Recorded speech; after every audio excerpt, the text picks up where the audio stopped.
Hej og velkommen til det her billedredigeringsmøde.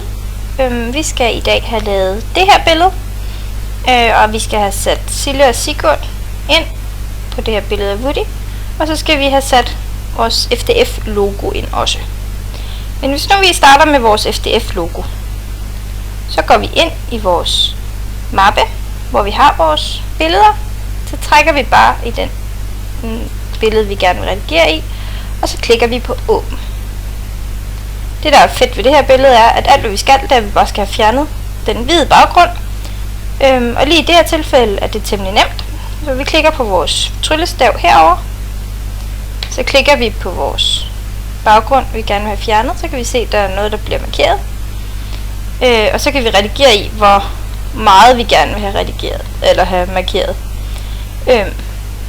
Det gør ikke den store forskel lige her, men i andre situationer vil det.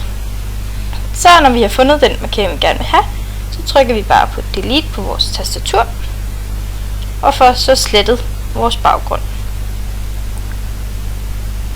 Og så er det her billede sådan set færdig redigeret. Så går vi herop i filer, eller file, så går vi ned på gem som, fordi at lige nu er vores billede i en JPEG-fil, en JPEG, men vi vil gerne have den til at blive en PNG-fil, fordi PNG gør, at vi kan have den her gennemsigtige baggrund, som de her firkanter betyder. Så vi siger gem, og så siger vi OK, og så er vores billede gemt. Så lader vi den lige ligge her. Så har vi vores Sille og Sigurd, vi gerne vil have også. Der har vi også noget baggrund og nogle ting og sager, vi skal have fjernet. Så den sætter vi ind. Igen trykker vi åbn. Og her har vi igen en dejlig hvid baggrund, så vi bare kan tage vores tryllestav. Og så kan vi fjerne baggrunden. Kan lige redigere den. Jeg tror 50 cirka er fint. 50%. Fjern. Så er baggrunden fjernet. Så skal vi bare have fjernet alle de her små. Herinde i Sigurds arm er der også et lille bitte hul. Sådan. Nu er det sådan, så vi vil faktisk ikke have alle de her grønne ting, der er rundt omkring. Så det vi gør nu, det er, at vi tager den her, som hedder en lasso. Sådan en lille ring med en streg i. Og vi zoomer godt ind. Det den her lasso kan, det er, at hvis man sætter den et sted, så kan man tegne lige så meget, man overhovedet har lyst til, men uanset hvad, så vil den altid ende ud i at have en helt lige streg her. Så kan man bare trykke delete, og så forsvinder det. Og det kan være rigtig godt til sådan nogle steder her, som hans Sigurds bukser. Så vi kan gå ind, og så kan vi bare fjerne hele den her. Så er hans bukser redigeret. Og sådan kan vi fortsætte hele vejen rundt. Sådan set. Man kan godt nøjes med at bruge den her også til de runde kanter. Vi har for eksempel rund kant her. Så er det bare lidt mere, den skal lidt mere besværligt end det lige, men det kan godt lade sig gøre. En anden mulighed er også simpelt bare at tage vores viskelæder. Sæt den, lige nu er den ikke så stor, men sæt den på en størrelse, som giver mening. Så kan vi kan gå herover til Silles fod. Og så kan man klikke, bare sådan en enkelt klik hver gang. Så forsvinder vi lige så stille. Og så kan man også holde sig temmelig tæt ind til skoen, og dermed få et fjern baggrund. Og så kan man selvfølgelig viske resten ud her. Og med den her lille ting, kan man selvfølgelig bare enten viske den ud, eller man kan tage vores lille tryllestav og klikke på den. Så kan vi se her, at, at den ikke helt har dækket alt sammen, men så kan vi så bruge den her heroppe. Så kan vi tage, indtil den har fået det hele med. Se, det var måske lige lidt meget. Sådan der. På 75%, så trykker vi bare på delete, og så er blomsten væk.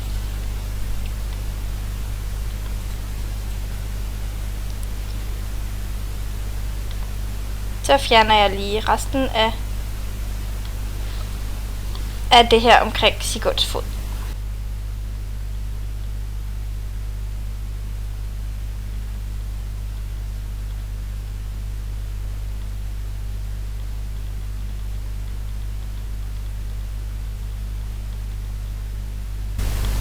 Kan lige zoome ind og få det sidste lille bitte hjørne her af græs på hans sko. Så. Nu er vi kommet til den sidste lille græsplet, som vi har her. Og som vi kan se, så går den sådan set lidt ind over Sigurds sko. Så vi kan ikke bare fjerne den, ligesom vi har gjort med alt det andet. Men vi kan i hvert fald starte med at fjerne så meget af den, som ikke går ind over Sigurds sko.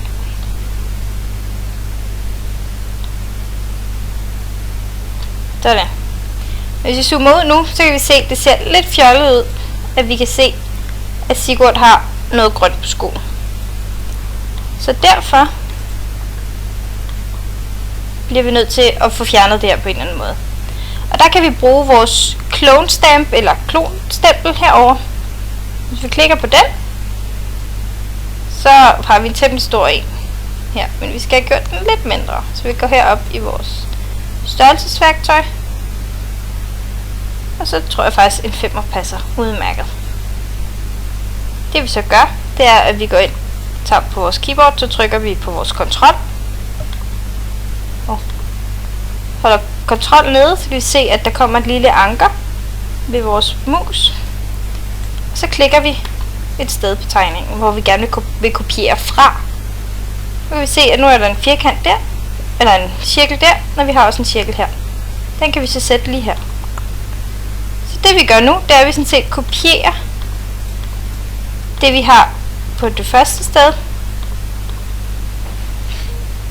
til, altså vi kopierer fra den ene til den anden. Lad os se her, ikke? Så får vi hele skoen. Men det vil vi ikke. Det er bare for at vise. Men så nu har vi fået fjernet det grønne.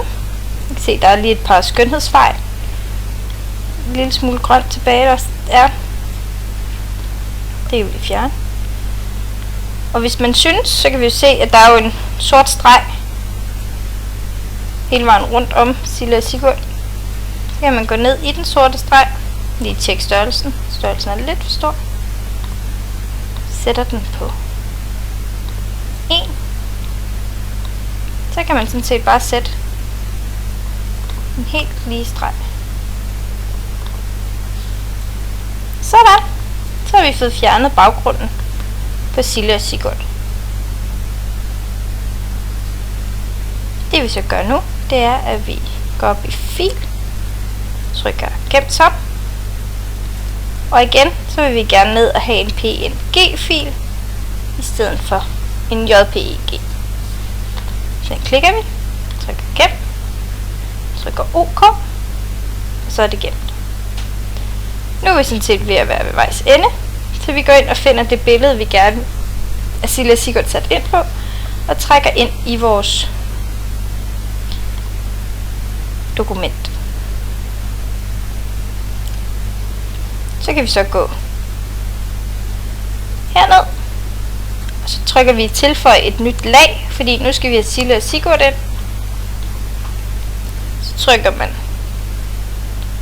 tager man markeringsværktøjet her, og markerer hele billedet.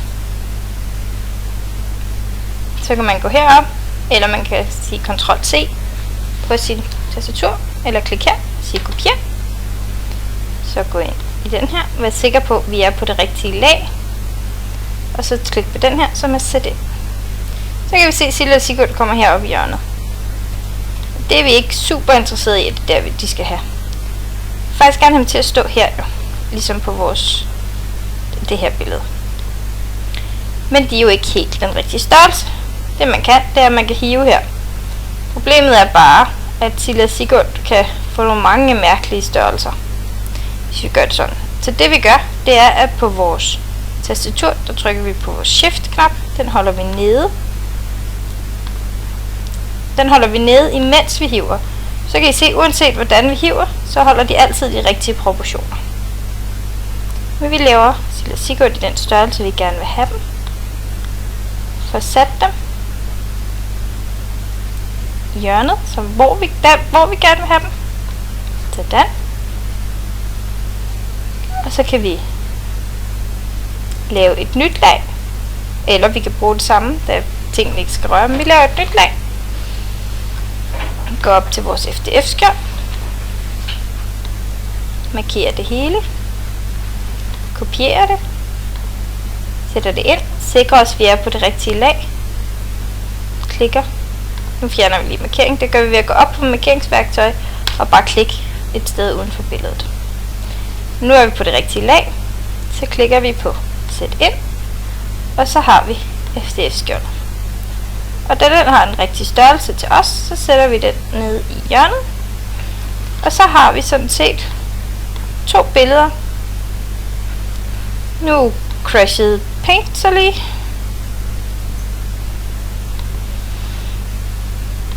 Nå. Okay, vi er tilbage igen. Så, nu har vi lavet vores billede, og det ligner til forveksling det billede, som vi havde til at starte med.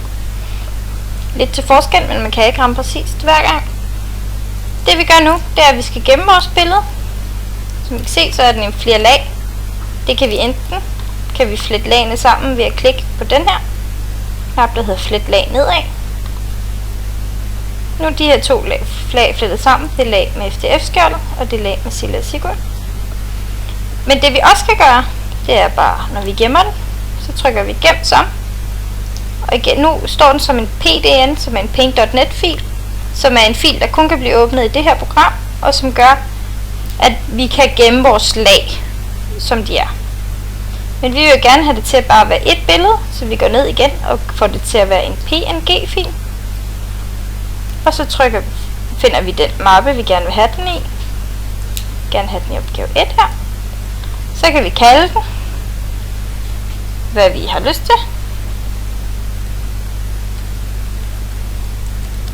Kalder den Woody Silla Sigurd. Og så trykker vi gem. Så spørger den, om vi er sikre på, at vi gerne vil gemme den. Ja. Så spørger den, om vi ikke gerne vil flette alle lag sammen, hvilket vi jo gerne vil. Og så fletter den selv lagene.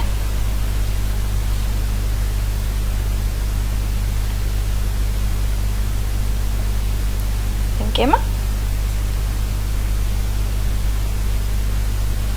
Og så har vi billedet. Og den ligger nu her, som et ganske almindeligt billede. Jeres opgave er nu at få lavet det her billede, og få prøvet de her forskellige teknikker til at få fjernet baggrund. Og det må I gerne gå i gang med.